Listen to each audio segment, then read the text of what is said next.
Have you ever assumed that when you finally reach retirement age, Social Security will take care of you? I did. For years, I thought, as long as I make it to 65 or 67, the government check will cover the basics. It sounded reasonable. It sounded safe. My name is David. I work hard, love the Lord, and I've spent a lot of time looking at the numbers so my family doesn't have to learn this the hard way. Today, I'm going to tell you the honest truth. Social Security benefits will not be enough to sustain a comfortable retirement for most people, and why that reality should change how we live right now. The promise versus the reality. Social Security was never designed to be your main source of income in retirement. It was meant to be a safety net, a supplement. Yet for millions of seniors today, it has become the primary or only lifeline. The average monthly Social Security benefit right now is about $1,977, roughly $23,700 per year. For married couples, it's roughly double that, around $46,000 combined. On paper, that sounds okay, until you add real retirement expenses, healthcare and prescriptions that rise every year, inflation that eats away at fixed income, housing, food, transportation, and the desire to still enjoy life and give generously. For far too many, Social Security covers the bare minimum, and sometimes not even that. That's why so many retirees end up stressed, dipping into savings faster than planned, or forced to keep working well into their 70s. Proverbs 21:20 says it plainly, "The wise store up choice food and olive oil, but fools gulp theirs down." We've been gulping down our income for decades, assuming the system would magically provide later. That assumption is the lie. Luke 14:28 gives us the wisdom the culture left out. Suppose one of you wants to build a tower. Won't you first sit down and estimate the cost to see if you have enough money to complete it? Retirement is that tower. Social Security is not the foundation. It's only one small beam. Most people never sat down and ran the real numbers. Why Social Security falls short benefits are modest and adjusted slowly for inflation. Healthcare costs, especially Medicare gaps, rise much faster than benefits.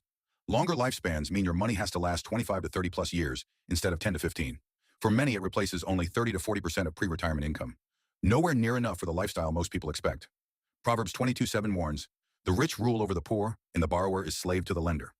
When Social Security isn't enough, people turn to credit cards, reverse mortgages, or family help, trading freedom for new forms of bondage in their later years. 1 Timothy 6:6 reminds us, "But godliness with contentment is great gain." The lack of contentment and planning while working is one of the biggest reasons people arrive at retirement dependent on a government check that was never meant to carry the full load. This is how I'm preparing differently. I refuse to put my hope in a system that was designed as a supplement. Here's exactly how I'm approaching it right now. I calculate my real retirement number, what I actually need to live on, not what Social Security might pay. I live well below my means on purpose so I can invest aggressively every extra dollar.